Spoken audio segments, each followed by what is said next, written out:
Dr. Cláudio Santos da Silva é advogado, mestre em Direito das Relações Internacionais pelo Centro Universitário de Brasília, UniceuP, instituição em que ministra classes de Direito do Trabalho e Direito Sindical. Vice-presidente da Comissão de Direito Sindical e Associativo da OAB Distrito Federal, professor de Direito do Trabalho. Ex-diretor da Associação dos Advogados Trabalhistas do Distrito Federal, membro da Associação Luso-Brasileira de Juristas do Trabalho, JUCA. Senhoras e senhores, Dr. Cláudio Santos da Silva. Bom, boa tarde a todos e a todas. Eu gostaria de agradecer à doutora Gabriela o convite de poder participar desse evento que vocês têm hoje e amanhã.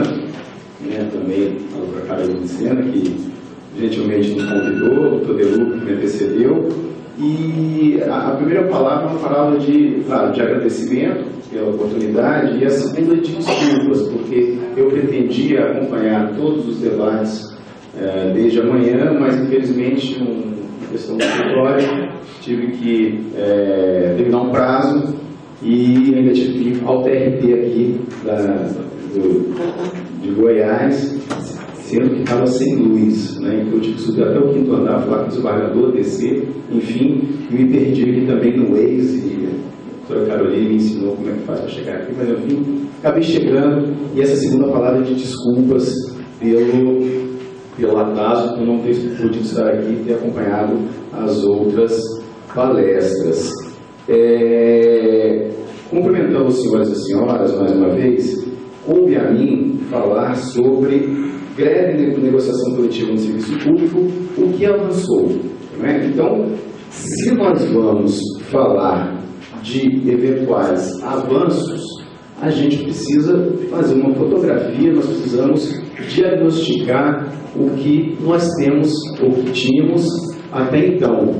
Eu costumo, nessas oportunidades, fazer um corte cronológico, um corte temporal, eu acho que é muito importante e que sinaliza bem o que vem acontecendo, seja do ponto de vista do movimento sindical, e aí especificamente do movimento sindical dos servidores públicos, seja essa atuação sindical e o seu reflexo perante o poder judiciário, porque ao final das contas esses conflitos acabam desaguando no poder judiciário e nós temos durante esse período várias manifestações.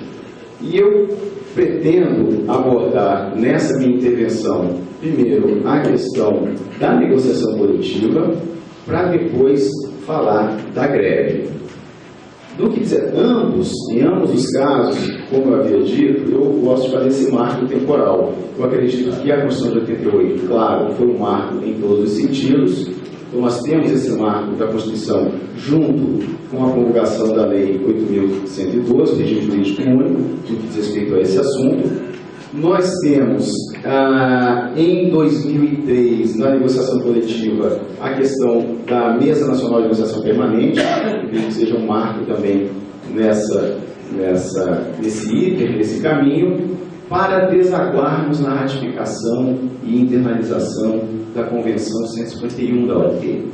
Então, se nós vamos falar de avanços e vamos verificar, olhando pelo espelho, se houve ou não retrocesso, ou se nós conseguimos de fato avançar, nós temos que considerar esses 3 marcos temporais com essa institucionalização. A Constituição Cidadã, que traz para vocês, servidores públicos, um novo patamar de relação e de atuação perante o movimento sindical e o patrão de vocês, que é o Estado. A negociação no ano de 2003, que se pretende institucionalizar no âmbito federal, isso de uma certa forma se espraiou aos demais estados e alguns municípios, e mais recentemente a ratificação da Convenção 151. E no que diz respeito à greve, o mesmo caminho. Eu acredito que 88 é um marco, no 1994 é outro marco com o julgamento do mandato de injunção número 20, e nós temos agora em 2008, 2009 um novo marco, são 3 mandatos de injunção, primeiro o 702, que acabou mandando aplicar, o Supremo Tribunal Federal mandou aplicar a lei de greve da iniciativa privada para vocês.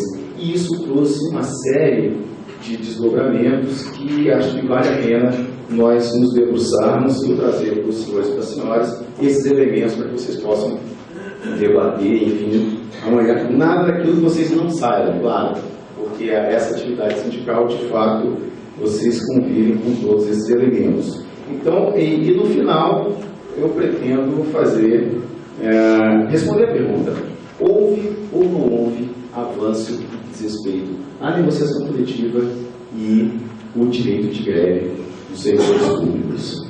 Pois bem, dito isso, e contextualizando o que pretendo desenvolver com vocês ao longo desses próximos 45 minutos,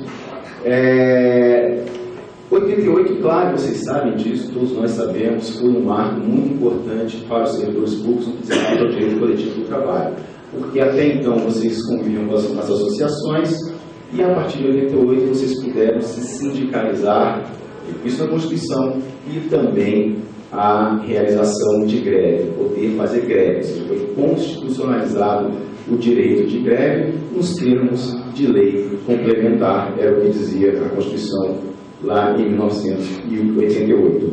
Mas não que a ausência de dispositivos constitucionais ou a ausência de regramento tivesse impedido vocês, servidores públicos, de, por intermédio de suas associações que tinham uma característica sindical, sem sombra de dúvida, entabulassem processos negociais e realizassem greves, né?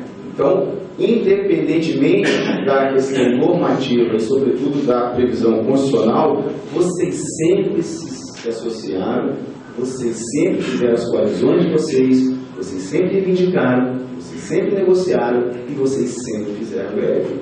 O Estado é que reagia de uma forma diferente ante a ausência ou a existência de uma norma que reprimia esse movimento de vocês.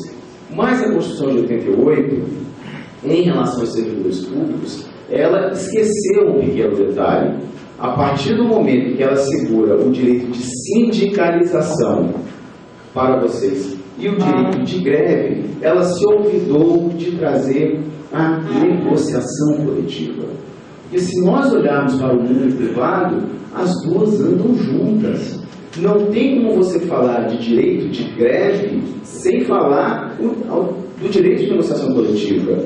E vice-versa. Não há de se falar em negociação coletiva sem a possibilidade do exercício do direito de greve. Então, ao esquecer, em 1988, na Constituição, o direito à negociação coletiva, o Estado brasileiro acabou ceifando vocês de um instrumento importantíssimo, porque o seu objetivo é a institucionalização da negociação coletiva. E se houvesse essa previsão, talvez agora a gente tivesse avançado um pouco mais. Mas vejam, os senhores e as senhoras vão se recordar que a Lei 8.112, quando ela veio ao mundo jurídico para tornar o regime dos servidores públicos único, ela trouxe no seu artigo 240 um avanço, de uma certa forma. A Constituição não traz a negociação coletiva, traz a sindicalização e traz o direito de greve, mas a Lei 8.112, no seu artigo 240, ela, em duas alíneas, previu a possibilidade de negociação coletiva para os servidores públicos e mais o julgamento de dissídios individuais e dissídios coletivos pela Justiça do Trabalho.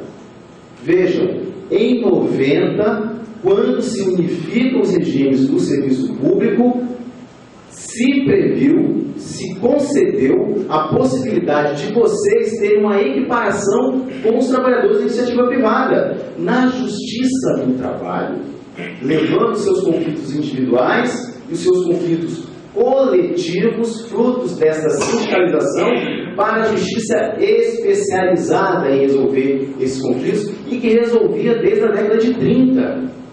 Desde a década de 30, seja no âmbito do Ministério do Trabalho e Emprego, na época do Ministério do Trabalho e Indústria, seja depois com a criação do Poder Judiciário Trabalhista, ele sempre resolveu esses conflitos. sem entrar no mérito, se resolveu de forma correta, incorreta, se interveio, se não interveio, não é isso que nós estamos falando. Estamos falando da questão formal e da possibilidade de recurso a esse mecanismo. Mas o Supremo Tribunal Federal, uma vez mais, entendeu que esse dispositivo era inconstitucional. E por que o Supremo declarou a inconstitucionalidade dessas alíneas do artigo 140 da ONU 112, que previam a negociação coletiva, o acordo e a possibilidade de dissídio coletivo? Primeiro, entendeu? Bom, competência privativa do chefe do Poder Executivo, vocês sabem disso. Então, cabe a ele a iniciativa privativa de encaminhar projeto de lei dispondo sobre a remuneração do servidor público. Logo, não havia como, em um processo de negociação, impor ao chefe do Executivo algo que ele não quisesse. Porque o fruto da negociação coletiva é o acordo coletivo do trabalho. E ele deve ser aplicado, ele deve ser observado. Então, o Supremo Tribunal Federal, naquela quadra histórica, em 1993, entendeu que não era o caso de se permitir o dissídio coletivo, a negociação coletiva e o acordo coletivo, seja porque era competência privativa do chefe do Poder Executivo, seja porque qualquer alteração remuneratória dos senhores e das senhoras deveria passar por uma prévia dotação orçamentária. Então, como é que eu vou aplicar de imediato um acordo coletivo de trabalho ou uma sentença normativa proferida pelo Tribunal Trabalhista se eu não tenho a prévia dotação orçamentária? E o terceiro argumento que o Supremo entendeu naquela oportunidade, e esse contexto é importante para nós avaliarmos lá na frente a questão da evolução ou não, disse, dentro do rol dos direitos do artigo 7º, que trata dos direitos sociais, dos direitos fundamentais dos trabalhadores, que contempla o reconhecimento dos acordos e convenções coletivas do trabalho, quando o artigo 39, então, parágrafo 1º, agora, parágrafo 2º, depois da emenda constitucional 19, estendeu esses incisos, não fez em relação a esse reconhecimento de acordos e convenções coletivas de trabalho. Então, senhores e senhoras, meus amigos e minhas amigas, permitam-me chamá-las assim. O Supremo coloca, na década de 90, no momento de redemocratização, no momento em que há uma efervescência normativa e constitucional, coloca uma pá de cal nesse processo de negociação coletiva. E mais, edita um decreto, o 1480, dizendo o seguinte, regulamentando o direito de greve, e dizendo que se houver greve, o patrão, o Estado, está autorizando a cortar os dias parados. Então, nós temos, nessa quadra histórica, no início da década de 90, com o processo de sindicalização de todos vocês, né, com a possibilidade, vislumbrando a possibilidade de entabular negociações coletivas para alcançar melhores condições de trabalho, por conta de um dispositivo da Lei 8.112, que poderia se espraiar, como sempre o é, para os estados e para os municípios, o Supremo sepulta esta possibilidade. Do ponto de vista formal, é óbvio, porque vocês, por conta disso, não deixaram de negociar e não deixaram de fazer greve. As negociações continuam no âmbito do serviço público, sem problemas, vocês, né, sem essa institucionalização e sem a possibilidade de recorrer ao Poder Judiciário. E, em seguida, com a assunção de um novo governo, no ano de 2003, se apropriando de uma experiência da Prefeitura de São Paulo, que implementou naquele município, cria-se a Mesa Nacional de Negociação Permanente. Cria-se a Mesa Nacional de Negociação Permanente, uma portaria interministerial. Eu estava no Ministério do Planejamento no dia do lançamento, uma festa. Por quê? Porque, a despeito de não ter na Constituição norma que preveja a negociação coletiva, a despeito do Supremo Tribunal Federal ter sepultado a possibilidade institucional de servidores públicos, no intermédio de suas entidades, entabular negociações coletivas e chegar ao resultado. E o fundamental para o servidor público é chegar ao resultado da negociação coletiva. Esse é o objetivo. Até na iniciativa privada, nas nossas relações pessoais, se você faz um acordo, você quer o cumprimento daquele acordo. Você quer a efetividade, você quer que aquilo que vocês pensaram se concretize. Né? Então, a despeito de tudo isso, 2003 me parece que é um novo marco. Por quê? Porque pretende-se, ainda por intermédio de uma portaria, a institucionalização da negociação coletiva. E, claro, criaram-se mesas temáticas de relações sindicais, de questão de ambiente de trabalho, de questão de remuneração, de questão de previdenciária, que acabamos de ter a exposição do Dr. Delúbio aqui, e se pretendeu nessas mesas que se avançasse na negociação coletiva com vistas à celebração de acordos. Princípios foram colocados naquela portaria: princípio da boa-fé, princípio da lealdade, princípio da transparência, princípio da legalidade, princípio da indisponibilidade do interesse público, ou seja, todos os princípios do direito administrativo estariam contemplados nessa mesa de negociação. Não se pretendia nada fora do ordenamento jurídico, mas sim a possibilidade de ter um resultado concreto para essas negociações coletivas. E o que acontece, meus amigos e minhas amigas? Na primeira queda de braço, reforma da Previdência, emenda constitucional 41, reforma da Previdência. E aí, o que o governo federal fez? O governo federal disse: olha, tudo bem, a gente negocia questões sindicais, nós negociamos questões remuneratórias, nós negociamos ambiente, meio ambiente, trabalho, mas Previdência não. Previdência eu já fechei, disse o governo, e vou encaminhar ao Congresso Nacional. Ora, se a mesa recém-criada era para debater essa questão, como é que não se levaria a reforma da Previdência, que acabou mudando com a emenda constitucional 41? Isso, de uma certa forma, inviabilizou, naquele momento, nos anos 2003, 2004, que se concretizasse essa negociação coletiva da forma que se pretendeu com a Mesa Nacional de Negociação Permanente. Claro que isso continuou acontecendo, mas de uma forma não planejada, como tinha sido planejado, porque os sindicatos e servidores públicos se sentiram traídos por conta dessa atitude do então governo. Estávamos no primeiro ano do governo do ex-presidente Lula, né? E claro que vocês continuaram, seja no âmbito federal, seja no âmbito estadual, nessa negociação coletiva, algumas com efetividade, outras sem efetividade. E o próximo passo, que aí eu gostaria de dedicar um pouco mais, porque é mais atual, já que estamos falando de avanços ou não, foi a ratificação da Convenção 151 da OIT. Né? Agora, nessa década, houve a ratificação dessa convenção que trata, né, da possibilidade de organização sindical do serviço público e a possibilidade de negociação coletiva do serviço público. E aqui um parêntese, peço licença a vocês, porque quando a gente fala de Organização Internacional do Trabalho e de convenções, né, da sua produção normativa, e no âmbito do direito sindical e do direito coletivo do trabalho, a gente tem que estar atento à seguinte situação.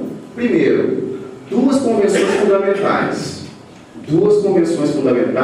que estão contidas na Declaração de Princípios e Direitos Fundamentais do Trabalho de 1998, perdão. A OIT elegeu 4 temas fundamentais e colocou numa declaração: liberdade sindical e negociação coletiva, abolição do trabalho infantil, abolição do trabalho forçado e a questão de gênero, de igualdade, de isonomia.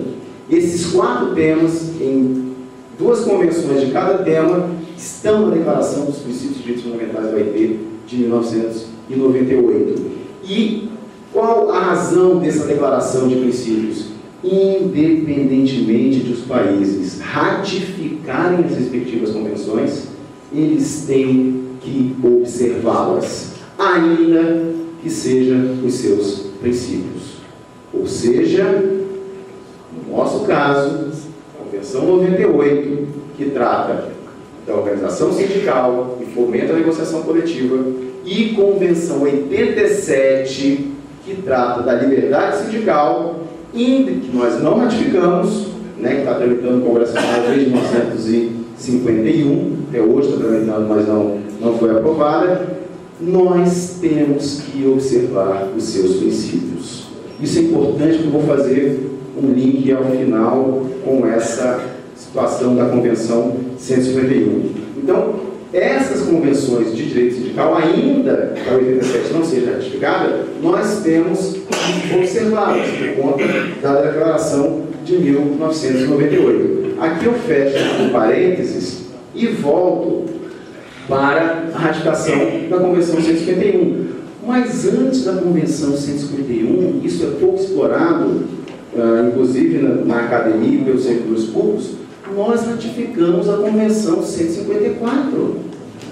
A Convenção 154 ela é específica para a negociação coletiva. E vejam, senhores e senhoras, prevê até a possibilidade de negociação para as Forças Armadas. E está ratificada, é norma internalizada. Então, existe norma que prevê a negociação coletiva para os servidores públicos. O que fez a Convenção 151? Trouxe os elementos da Convenção 87, de liberdade sindical, trouxe os elementos do fomento da negociação coletiva da Convenção 98, que expressamente diz que não se aplica aos servidores públicos, aos funcionários públicos, a 98 não se aplica, está lá expressa, e trouxe um pouco da Convenção 154, né? Porque ela foi precursora da efetivação da negociação coletiva em todos os ramos da atividade econômica, inclusive no setor público. Então, nós temos hoje, dentro do marco legal, do marco normativo, a possibilidade de termos essa negociação coletiva com base nesses instrumentos. E a Convenção 151, mais especificamente. Tem gente dizendo que a Convenção 151 não é auto-aplicável, que ela é uma declaração de princípios, que ela não serve para, de fato, institucionalizar a negociação coletiva. Mas ela traz elementos, se conjugada com a Convenção 154, de vocês terem, sim, um procedimento para a negociação coletiva.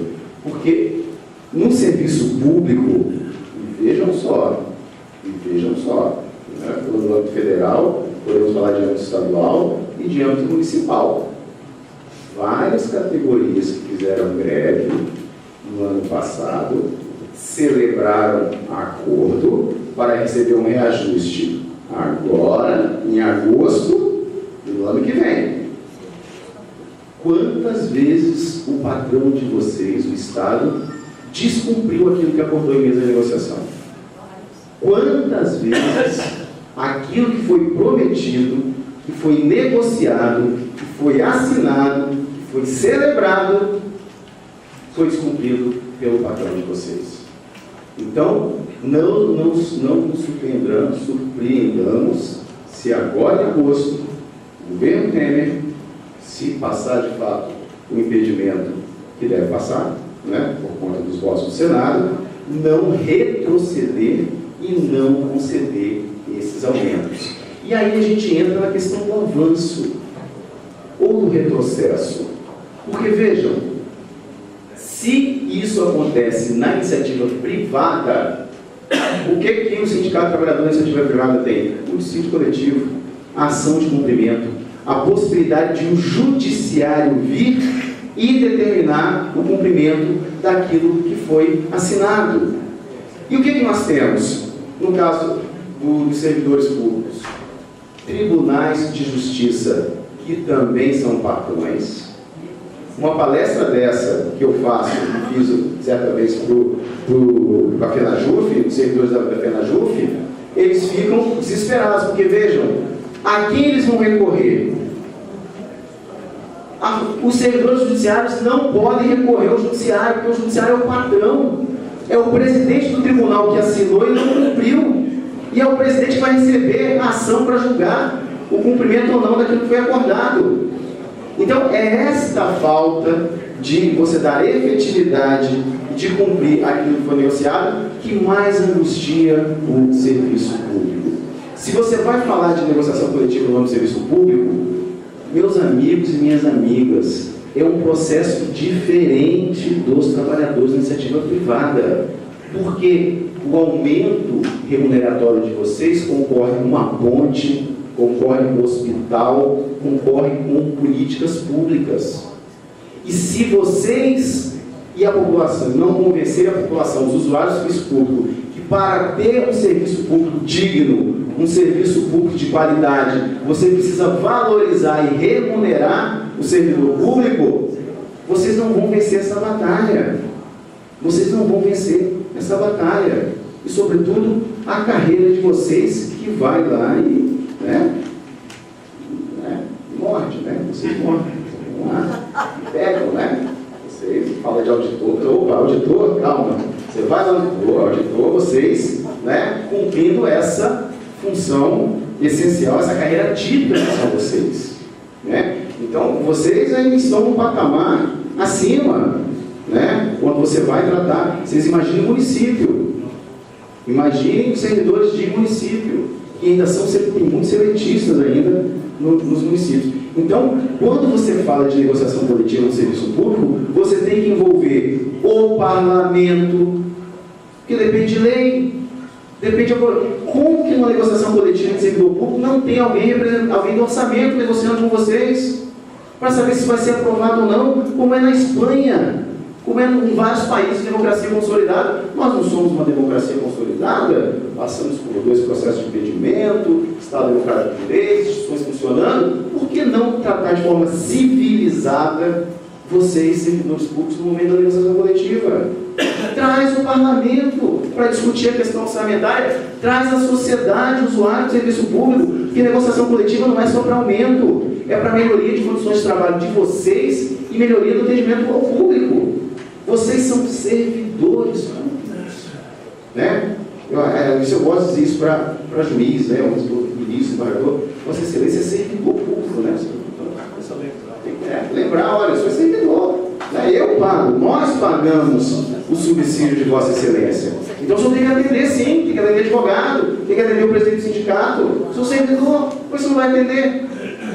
Então, você precisa conjugar esses elementos subjetivos para que no material, no concreto, você tenha resultado e seja o caminho, claro, o mais tranquilo possível. Perfeito não vai ser, mas você tem que ter esse caminho pavimentado para você ter efetividade àquilo que os senhores conseguiram na negociação coletiva. Porque, via de regra, isso não acontece. O que foi subscrito não é cumprido. Nós tivemos agora, recentemente, a greve e talvez isso possa ser um marco, nessa questão de institucionalização. Eu advogo para a FASUGA, um coletivo jurídico, que é a Federação dos Sindicatos Trabalhadores das Universidades. Fez uma greve mais longa da história deles no ano passado, foi 120 e tantos dias, 130 dias. A Universidade Federal de Goiás aqui certamente sofreu com essa greve. E nessa greve foi celebrado o termo de acordo, mas com uma peculiaridade. E aí eu já entro um pouco no segundo assunto da greve. Em 2014, as universidades fizeram greve, os trabalhadores fizeram greve, a AGU e as universidades, escolas técnicas, ajuizaram um dissídio, no STJ, uma petição. Está lá o processo no STJ da relatoria do ministro Napoleão Nunes Maia Filho. O ministro Napoleão concedeu a liminar. Qual o pedido clássico de greve? Cortar os dias parados, óbvio. O que o Estado vai? Ele vai negociar? Não, ele vai pedir a punição de vocês, o corte dos dias parados. Napoleão concedeu a liminar para mandar suspender o pagamento dos dias parados. Embaixo da declaração da Federação e dos sindicatos, do ministro, como é que vai mandar cortar os dias parados se a greve não foi julgada ainda? Não sabe se a greve é abusiva ou não. E o governo se recusa a negociar. Por isso, juntou todos os ofícios de pedidos de negociação e o governo se recusou a negociar. O que o ministro Napoleão fez? Viu efeitos modificativos aos embargos de declaração, dizendo, olha, tudo bem, suspendo o corte dos dias parados, até que se comprove se houve ou não efetivamente a negociação coletiva. Perfeito. As partes voltaram, terminou a greve, chegaram à negociação coletiva. Greve do ano passado, de 2015. O que nós fomos para o dissídio falamos? Lá para a petição do ministro Napoleão. Ministro Napoleão, o senhor disse, suspende o corte dos dias até que as partes comprovem que negociaram. Nós suspendemos a greve. Fomos à mesa de negociação e acreditando que o governo cumpriria a sua palavra. E o governo não cumpriu. E um ano depois nós estamos aqui, ministro, de novo, pedindo para Vossa Excelência mediar esse processo de negociação coletiva. E o ministro não determinou que se comprovasse se estava ou não havendo a negociação coletiva e se recusou a dar o despacho mandando cortar os dias parados. Resultado, na mesa de negociação, o doutor Sérgio Mendonça, a mais, saiu, nós fechamos o acordo.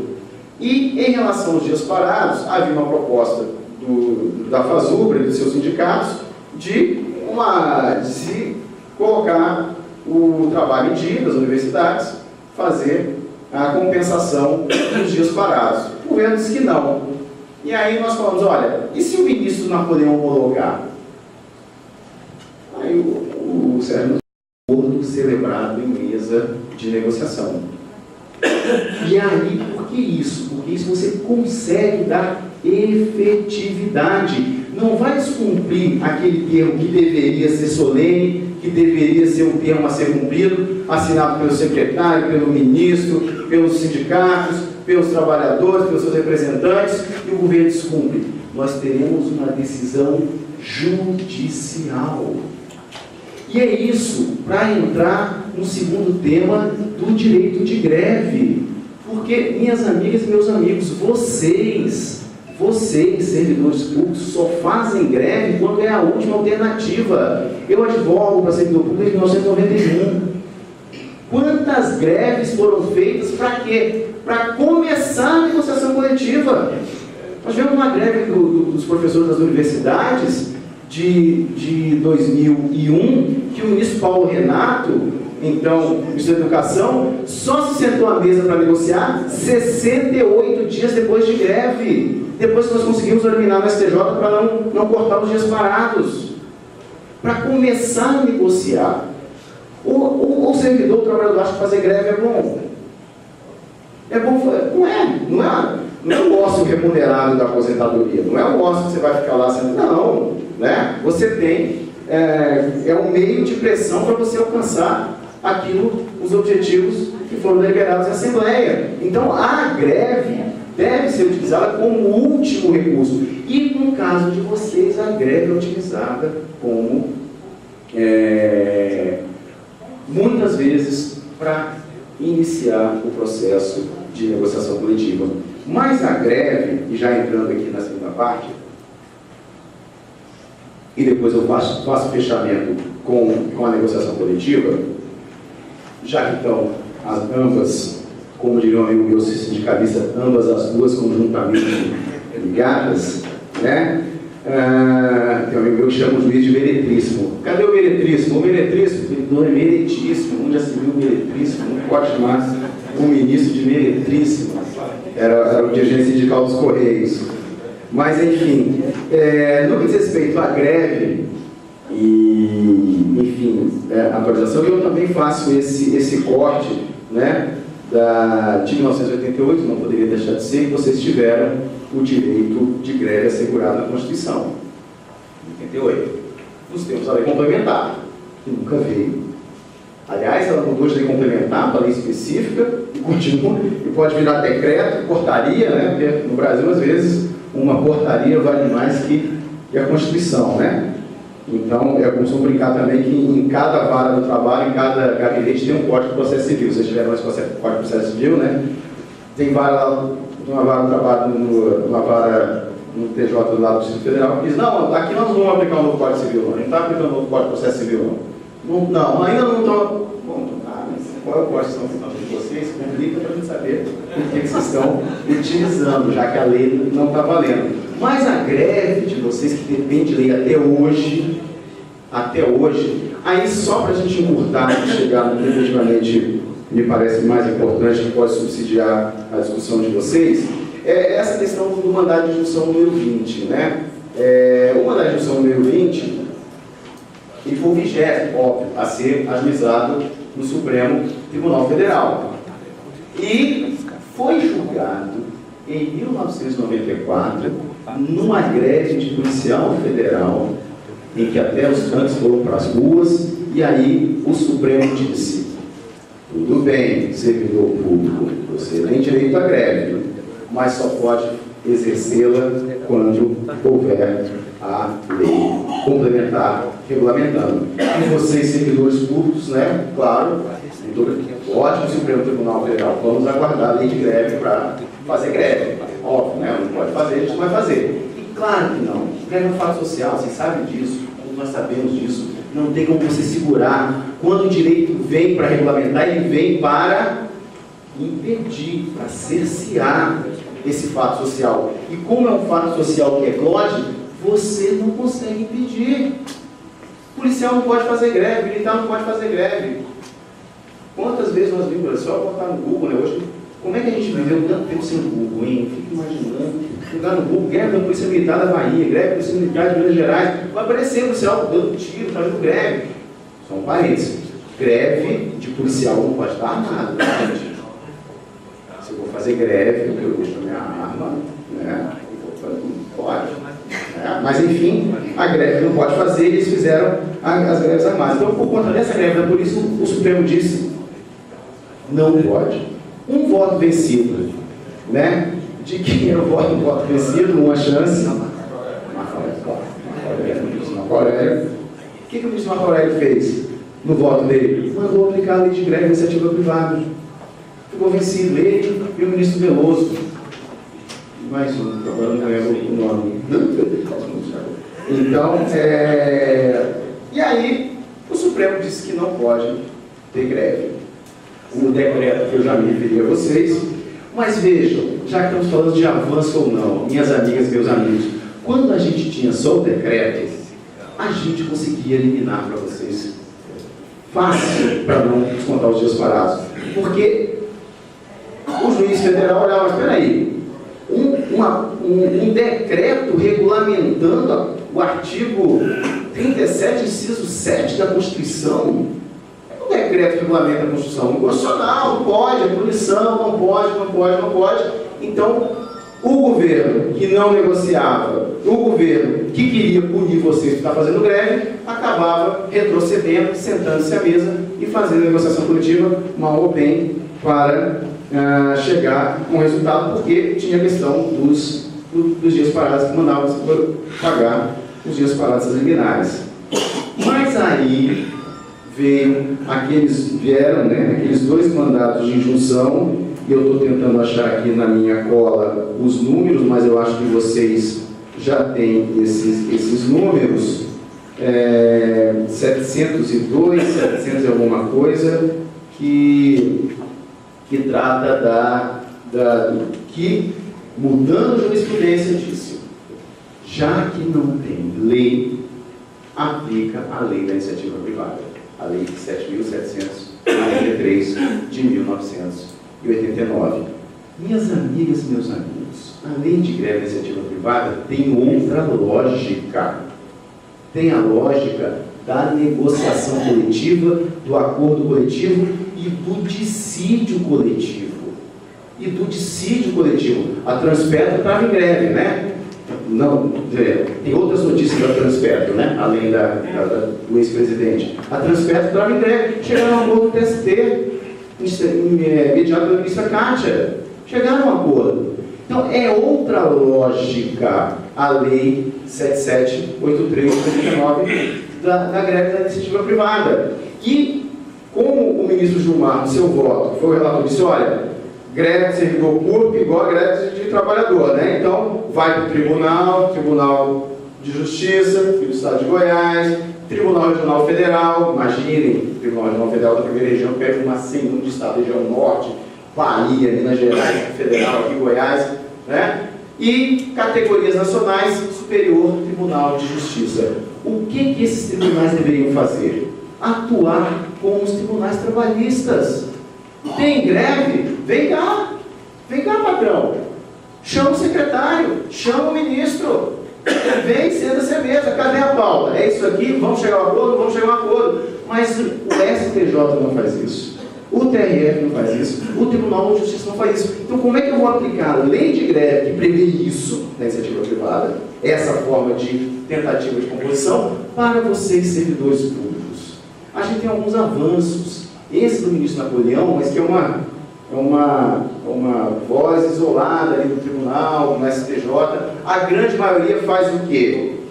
Greve, suspende os dias da suspensão do contrato de trabalho, logo não é devido o pagamento. O ano passado, iniciou-se o julgamento no Supremo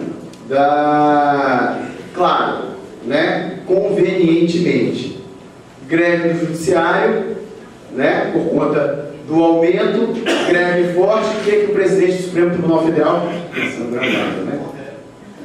Mas enfim, o que o presidente do Supremo Tribunal Federal fez? Tirou esse processo e levou a julgamento. Exatamente quando o movimento de greve do Judiciário recrudesceu. Claro, os caras estavam sendo enrolados. Os caras foram enganados, enrolando, e greve, radicalizaram. Pegou esse recurso repetitivo para decidir sobre o julgamento dos dias parados. E qual o voto que veio? Não sei se de encomenda, mas veio do ministro Toffoli. Greve, suspende o vínculo do servidor. Se suspende o vínculo do servidor, não tem que haver pagamento dos dias parados, a não ser que seja greve por falta de pagamento. Bom, vamos ver se os estados estão atrasando os pagamentos. Se tiver greve agora, vai se manter essa jurisprudência, né? Vai se manter essa jurisprudência, né? Porque agora é o clássico. Está parcelando, pô, não pode fazer greve. E se for para um estado de necessidade, alguma coisa, né, um imponderável. Aí não, aí pode descontar. E como funciona na iniciativa privada? Como funciona na iniciativa privada? Na iniciativa privada, você tem várias posições. Até você diz, olha, tem julgamento que manda compensar, que o serviço vai ter que ser feito. Vocês não vão ter que ir voltar para auditar as empresas. Os serviços vão acumulados, vocês vão ter que trabalhar. Vocês não vão receber. Universidade, então cancela o semestre. Esse semestre está cancelado, teve a greve. Não, vai haver reposição dos dias parados e vocês têm que receber. E aí o voto divergente do ministro Fachin, ele disse, olha, eu não posso punir previamente. O que acontece? O Estado pune, desconta os dias e acabou? Não, só pode haver um desconto por decisão judicial. Senão eu estou invertendo a ordem, eu estou já punindo o servidor que está em greve e o Estado patrão que não negocia, que não cumpre o que acorda, fica beneficiado, né? Então, o César Brito teve de manhã aqui, eu e ele, mais dois colegas, dividimos a tribuna do Pleno do Supremo nesse processo, e acredito que os ministros estavam assim pensando, esse pessoal do sindicato vai vir falar, não pode cortar, porque tem direito. não. A gente falou, não, olha só, o que é isso? A gente quer julgar o conflito. É o conflito que precisa ser resolvido.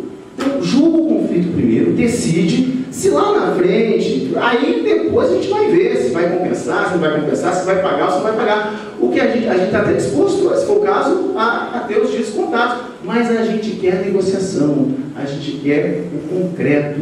Nós queremos aquilo que a gente negocia ser respeitado e depois, se for o caso, haver a questão da negociação. Até porque, no âmbito do setor público, nas greves, pelo menos no âmbito federal, são vários decretos que o governo chegava, bom, acabou a greve do INSS, decreto, vai trabalhar no sábado, vai fazer mais horas, tal, eu não vou descontar os dias. Isso está institucionalizado, vocês sabem disso, né? Então, a prática é essa, vai ser colocado, o serviço vai ser colocado em dia.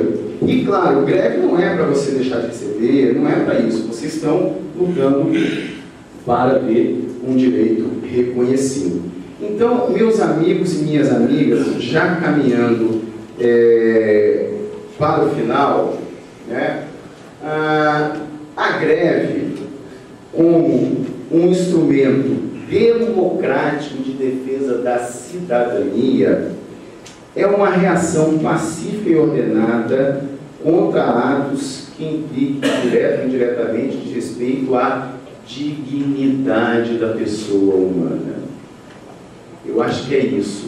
No momento em que você impede a greve, no momento que você inviabiliza a greve, no momento que você pune uma greve sem motivo, você está atingindo a dignidade de vocês, servidores públicos. A dignidade na defesa de condições melhores de trabalho, de condições melhores de remuneração, para poder prestar um serviço melhor. Para poder prestar um serviço melhor. O servidor público é aquele que coloca o paletó na cadeira e vai passear e está dando paletó. Não é isso, não. Vocês têm uma atividade preponderante. E para mim, que estudo, que me dedico a essa matéria, não tem melhor solução do que a autorregulamentação.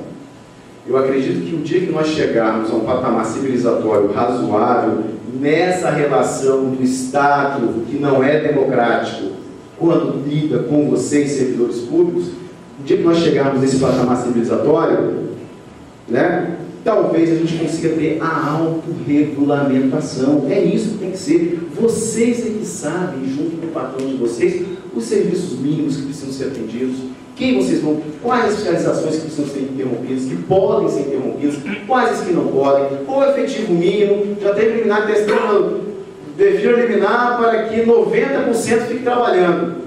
É greve, né? Então é a autorregulamentação. Há que se ter essa maturidade de Estado patrão, de sindicatos e servidores públicos, para que vocês façam essa autorregulamentação do exercício do direito de greve. E no que diz respeito à negociação coletiva e aos acordos, acredito sim que nós temos mecanismos legais para viabilizar a institucionalização da negociação coletiva.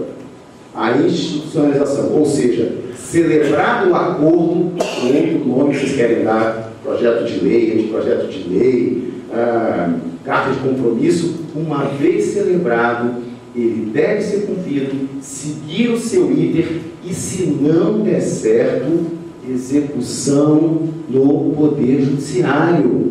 Algumas decisões em relação à punição nós temos na STJ, da Polícia Federal, que estava no termo de acordo celebrado com a União, dizendo que não ia punir por conta da greve. PAD punido por conta da greve, por a Justiça do STJ disse, não, isso é um título, não pode punir, porque está lá previsto que não ia punir, logo afasto a punição, afasto a demissão.